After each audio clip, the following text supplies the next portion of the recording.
ជំរាបសួរលោកគ្រូនិងសួស្តីអ្នកនរគ្នាថ្ងៃនេះខ្ញុំមកបង្ហាញអំពីរបៀប add user និង delete user ដែលយើងធ្វើការ remote នៅ terminal អញ្ចឹងដំបូងត្រូវការ login ចូល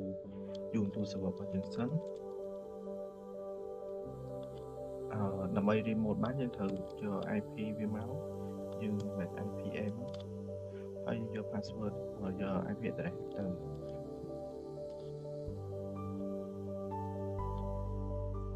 ចូលទៅ terminal សិនដំបូងយើងសាក ping ជាមួយ IP address នេះ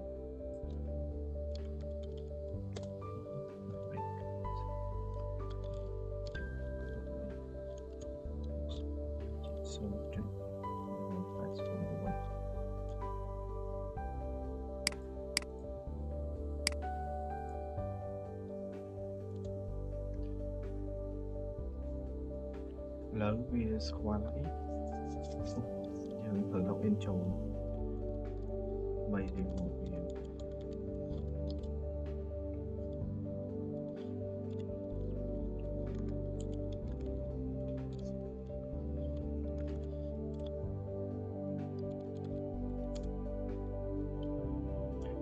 យើងclear វាមកឥឡូវយើងចាប់តាម comment យើងសួរយើងជាណាសិនយើងឆោតជា user តាមមកចាប់ UD ឥឡូវយើងនៅឆោតនៅ home directory ឥឡូវយើងមកចាប់តាម comment add user អញ្ចឹងយើងវាយ sudo user add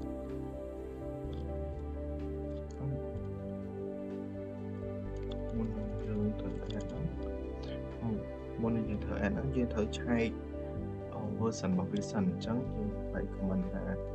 cat.etc/os relay ចឹង version របស់ខ្ញុំហ្នឹងគឺ version 22.04 អញ្ចឹងយើងអាចសាកបងទៅ add user បានហើយអញ្ចឹងយើងវាយ comment sudo add user add ហើយខ្ញុំដាក់ឈ្មោះថា user ឈ្មោះថា citic ចឹង enter មកកន្លែងនេះយើងមិនបាច់បន្តចូល password ទេយើងបញ្ចូលឲ្យក៏បានដែរតែខ្ញុំសាកមិនបន្តចូល password សិនចឹង enter មកពោះរកចាំវាបន្តិចសិនចឹងវាទៅរើឲ្យតែយើងត្រូវតែបញ្ចូល password ដែរចឹងខ្ញុំចូល password ដាក់1 2 3ហើយបញ្ចូលហើយខ្ញុំ enter ឥឡូវយើងបង្កើតបានរួចរាល់ហើយចឹងយើងចូលទៅមើលមួយយើងមើលថាវាមាន user នៅអញ្ចឹងយើងវាយ cat etc/pass.wd អញ្ចឹង enter នេះគឺជា user ដែលយើងបានបង្កើតមិញគឺ user citic ដែលមានកន្ទុយ /bin/sh តាមមកយើងចូលទៅ cd home យើងឆែកមើលថាវាមានទៀតអត់មាន user អត់អញ្ចឹងចូល cd home ចុច ls អញ្ចឹង user ហ្នឹងអត់ទាន់ចូលនៅក្នុង home ទេគ្រាន់តែវាបង្កើតនៅក្រៅអញ្ចឹងទៅយើង delete user ហ្នឹងសិនចូល cd ចុចដើម្បីចេញពី home ហ្នឹងសិនអញ្ចឹងហើយ sudo user delete user ដែល citic ហើយ user យើងវិញមកហើយ enter អញ្ចឹងយើងទៅចូលទៅមើលទៀតយើង delete ហើយយើងចូលមើលថា user នៅទៀតអត់អញ្ចឹងយើងវាយ comment ដដែលមកគឺ cat/etc/home/pass.wd អញ្ចឹង user មិញបាត់ហើយបន្ទាប់ពីយើងបង្កើត user ហ្នឹងហើយយើងបន្ទាប់ពីយើងបង្កើតហើយនឹងលុប user ហ្នឹងហើយឥឡូវយើងបង្កើត user តែហ្នឹងដែលយើងបង្កើតនៅក្នុង home directory អញ្ចឹងយើងប្រើ command sudo user add ដដែលប៉ុន្តែយើងត្រូវថែម .m ដែរ .m ហ្នឹងបង្កើតនៅក្នុង directory អញ្ចឹងបង្កើតថា user citic ដដែលហើយ enter មកហើយយើងមកមើលវាថាយើងបង្កើតបានណាស់អត់អញ្ចឹងetc/pass.wd ហ្នឹងមកហើយ enter មកនេះគឺ user ហ្នឹងយើងបង្កើតបានហើយ chắc dương châu một mơ CD máu CD độ play xa hộp nó hai dương phải ở lại đóนี่คือ user สิติយើងបានបង្កើតបានហើយដែលនៅក្នុង home directory អញ្ចឹងយើង clear ហ្នឹងមាន shortcut ថ្មីមួយគឺយើងចុច control អក្សរ L អញ្ចឹងវា clear មិនបាច់ចុចពាក្យថា command clear ដូចលើកមុននេះអញ្ចឹងតមកទៀតយើងសាក remote ទៅកាន់ user ហ្នឹងអញ្ចឹងយើងចេញពីក្នុងនេះសិនមកយើង remote ដែលយើងត្រូវវាយ command ថា su ដែលយើងអត់ប្រើដូទេអញ្ចឹងយើងវាយថា su តិចហ្នឹងមកហើយយើងចុចដោយ password យើងអត់ទាន់មានយើង enter រងចាំវាបន្តិចវានឹងបង្ហាញថា fail អញ្ចឹង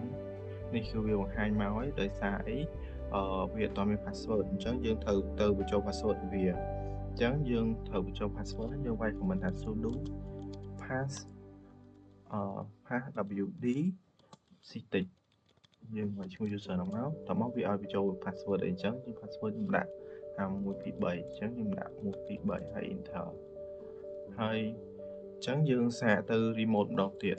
អញ្ចឹងវាយថា su ctic អញ្ចឹង enter មកវាយើងបញ្ចូល password មកឥឡូវវាចូលមកកាន់ user ctic ហ្នឹងហើយអញ្ចឹងយើងសាកសួរវាមើលថាវាស្គាល់ថាយើងអត់យើងសួរថាវាស្គាល់មកនេះគឺវាស្គាល់ហើយអញ្ចឹងយើងសាកតេស្តបង្កើត file មួយមកយើងហៅ command ថា type ctic បង្កើត file ឈ្មោះថា ctic មួយមកនេះគឺវាអត់មានសិទ្ធិក្នុងការបង្កើតទេព្រោះយើងបង្កើត user ហ្នឹងជា user ធម្មតាដែលមិនមានសិទ្ធិធ្វើអីទាំងអស់ហើយយើងសាកទៅឆែក CD ROM វាមើលចឹង CD slash home ហ្នឹង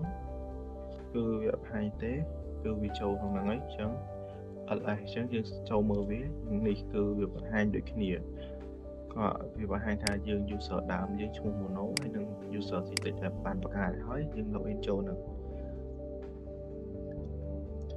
ឥឡូវយើងសាកទៅមកតទៀតគឺយើងចូលទៅកាន់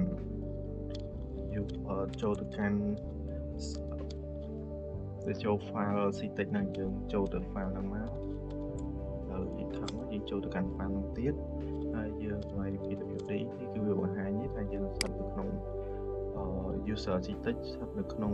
home directory ហើយចូលទៅក្នុង file ctic មកតាមទៀតអញ្ចឹងមកយើងស្ថាបកាត់ file នៅក្នុងកន្លែងហ្នឹងដែលស្ថិតនៅក្នុង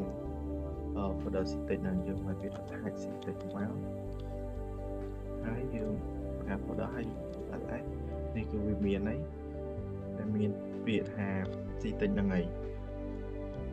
ដល់ពេលអញ្ចឹងហើយឥឡូវយើងតេស្តមួយទៀតគឺយើងទៅ remote ចូលទៅកាន់ user ដើមយើងវិញតែខ្ញុំuser mono ហ្នឹងជា user ដើមទៅចូល password ហើយ enter ឥឡូវវាចូលមកកន្លែងដើមយើងវិញហើយ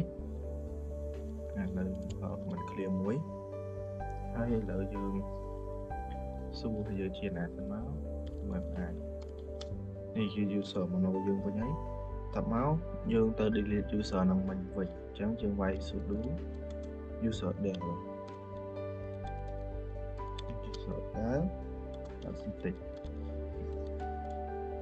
ញ្ចឹងកន្លែងហ្នឹងវាអត់អាចឲ្យយើង delete បានភ្លាមៗទេដោយសារអីដោយសារតែយើងបង្កើត user ហើយគឺយើង login ហើយគឺ user ហ្នឹងវានៅដំណើរការអញ្ចឹងយើងដើម្បី delete user ហ្នឹងបានយើងត្រូវ kill វាសិនអញ្ចឹងយើងប្រើ command ថា sudo kill ដែលយើងប្រើសញ្ញាដក9ហ្នឹងគឺវា kill អីដែលមាននៅក្នុងហ្នឹងគឺវា kill តែហ្មងវាអត់វាទោះមានសិទ្ធិអីរាំងក៏វាត្រូវ kill តែហ្មងតមកយើងត្រូវវាយ ID ពិសេសវានេះដែលមាន ID ថា1087ហ្នឹងអញ្ចឹងយើង kill លេខហ្នឹងទៅវាបិទអីតមកហើយយើង enter យើង exit ពី user ហ្នឹងហើយយើង clear ហ្នឹងសិននេះគឺវាផ្ដាច់អីអញ្ចឹងយើងត្រូវ connect វាឡើងវិញអញ្ចឹងហើយតែ ASA dot clear user វាយ user យើង add IP address មិញហ្នឹងគឺអាច 192.168.0.187 ឡើងយើងឥឡូវយើង login ចូលថ្មី នេះវា login ចូលហើយយើង clear វាសិនមកឥឡូវយើងទៅមើលវាសិនថា user មិនវានៅតែអត់អញ្ចឹងយើងវាយ comment ថា cat login/etc/pass wd ហ្នឹងអញ្ចឹង user មិញ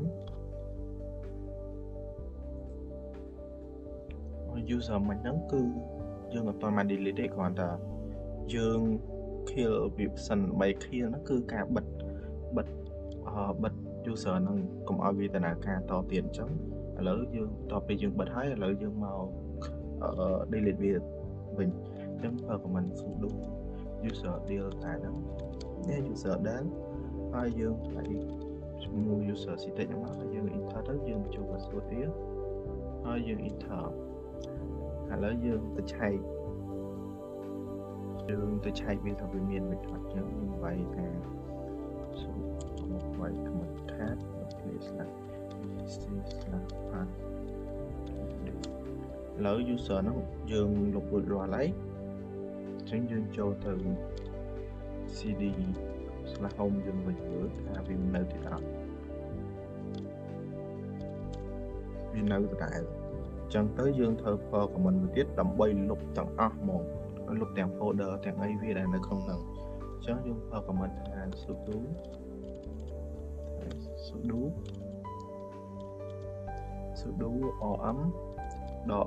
rm.rvr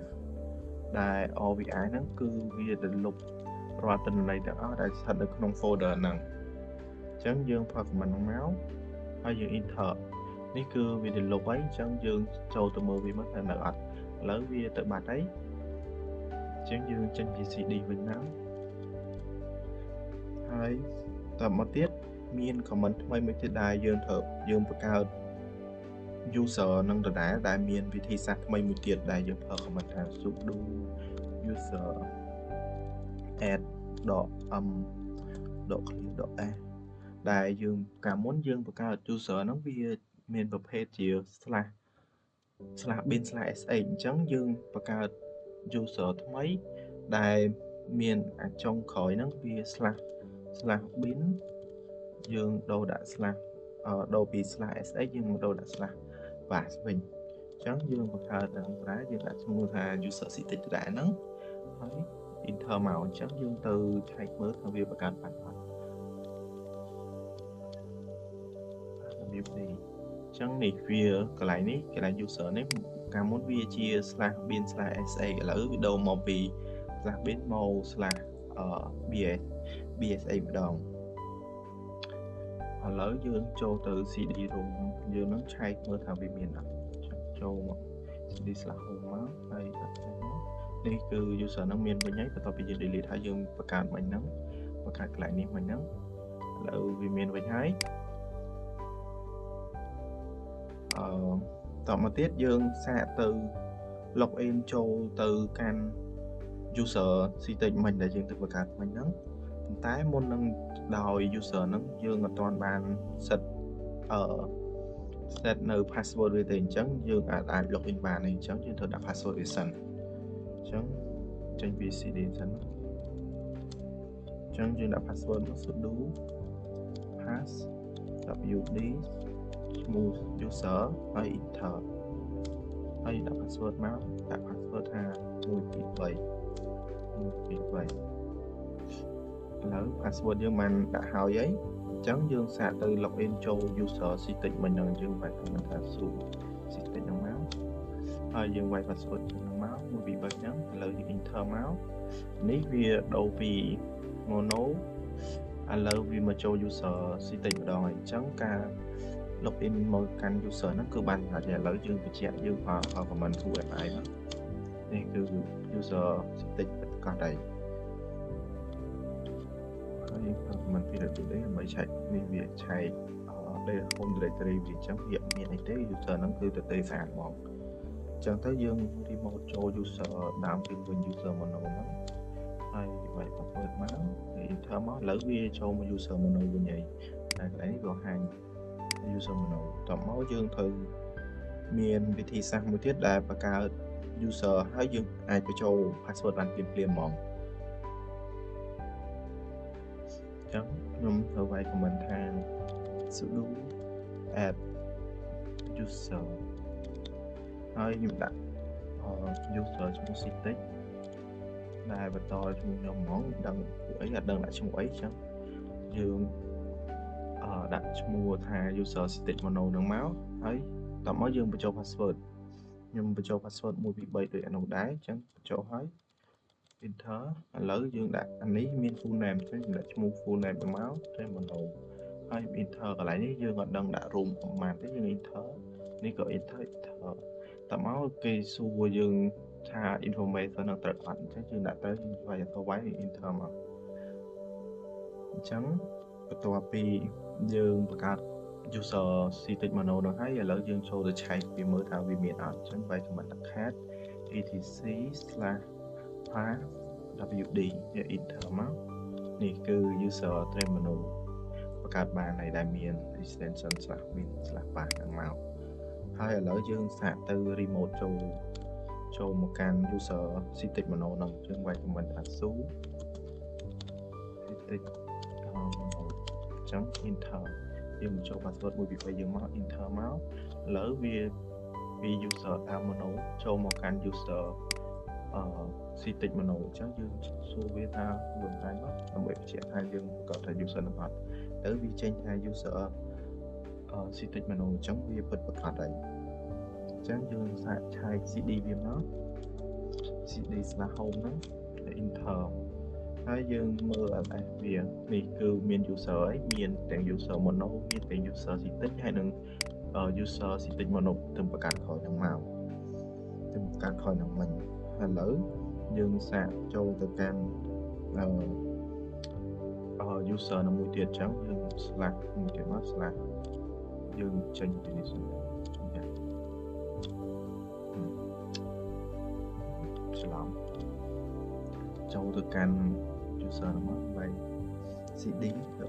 /home/citrix ចូលកាន់ folder មួយហ្នឹងឥឡូវយើងមក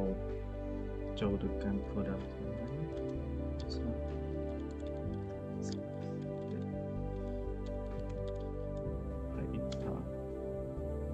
នៅ user តែឥឡូវយើងសាកបង្កើតយើងចូលមើលសិនថាវានៅនេះឥឡូវយើងបន្ទាប់ពីវាយ comment នេះហើយឥឡូវវាចូលមកកាន់ក្នុងហ្នឹងហើយមកក្នុង user Citrix Mono ហ្នឹងហើយឥឡូវយើងសាកបង្កើត file មួយដែលដាក់ថាពាក្យថាអីក៏បានដែរឥឡូវយើងធ្វើតាម text.jpg ហ្នឹង file ឈ្មោះអញ្ចឹង enter មកវាអត់ឃើញទេអញ្ចឹងវាយ comment ខុសអញ្ចឹងយើងបង្កើតតាមអីវាយដាក់ថាឈ្មោះ file តិចអញ្ចឹង.tt អញ្ចឹង enter មកវាបង្កើត file បានអញ្ចឹងយើងស្គាល់នេះគឺមានអី file ឈ្មោះថា citrix.tt ហ្នឹង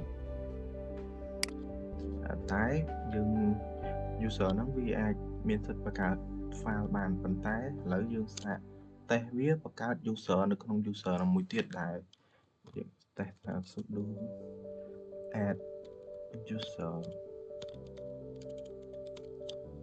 ឥឡូវដាក់ user ថា abc ចា៎ abc enter មកហើយចូល password ចូលទៅត្រឹមដាក់ password 1 3ដែរអញ្ចឹងវាបង្ហាញបែបនេះគឺបានន័យថា user ហ្នឹងវាអត់មានសិទ្ធិដូច user ធំ user Mono ទេដែលមានសិទ្ធិបង្កើត user តូចទៀតបានអញ្ចឹងការតេស្តបង្កើត user និង delete user យើងមានតែប៉ុណ្្នឹងទេឥឡូវខ្ញុំមាន comment ថ្មីមួយទៀតដែលយើងមិនបាច់ប្រើស៊ូហើយយើងថយទៅមិនបាច់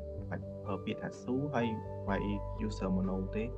គឺយើងអាចមាន comment ថ្មីមួយទៀតដែលយើងអាច exit ចេញទៅកាន់ user Mono វិញបានដែលយើងប្រើពាក្យថា exit យើង enter មកនេះគឺវាចូលមកកាន់ user Mono វិញទេអញ្ចឹងវីដេអូយើងទាំងអស់ហ្នឹងវាមានតែប៉ុណ្្នឹងដែល